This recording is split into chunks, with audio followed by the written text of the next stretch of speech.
Did get an email from a wedding planner in Colorado that emailed me and said, hey, I have a problem here. I've got 10 brides that are missing wedding footage. She goes, I don't know the last name of the videographer, but his first name was Steven, which is the same person I'm dealing with here. And I do know that the person that I'm dealing with here had done some weddings in Colorado. So I don't know that those 10 are tied to it or not. Okay. If it is, it'll be 71, but I only know of 61 right now, of which 28 are missing footage, and the remaining are ones that have paid in advance and are now not hearing from him. Now, you have a deadline. You gave him a deadline for Monday. This Monday. coming Monday. Yes. Where are we now with all of this? I spoke to the attorney yesterday. We hired a technician that has gone through Steven's computer, and I got a call yesterday advising that they had identified those 28 brides. There is footage. Whether it's all footage or partial footage, I won't know until I get the terabyte drives that I gave him.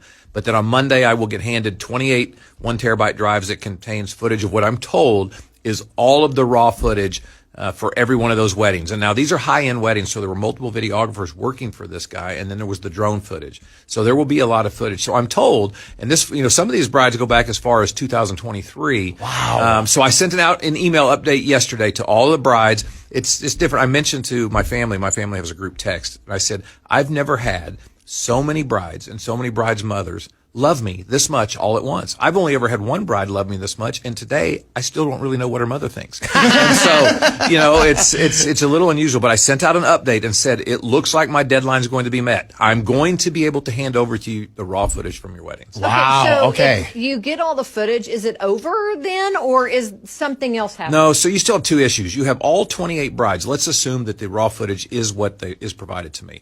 All of them paid for editing as well. And so just getting the raw footage is not everything they paid for. So they will still have a claim for damages for however much money that is. And then the people that have paid in advance, the ones that aren't able to get it back from their credit card company will also have a claim. Now, I have advised the 28 that I'm getting the footage from. I've said, listen, he's cooperating now. He's got some personal issues in his life, and he's dealing with them.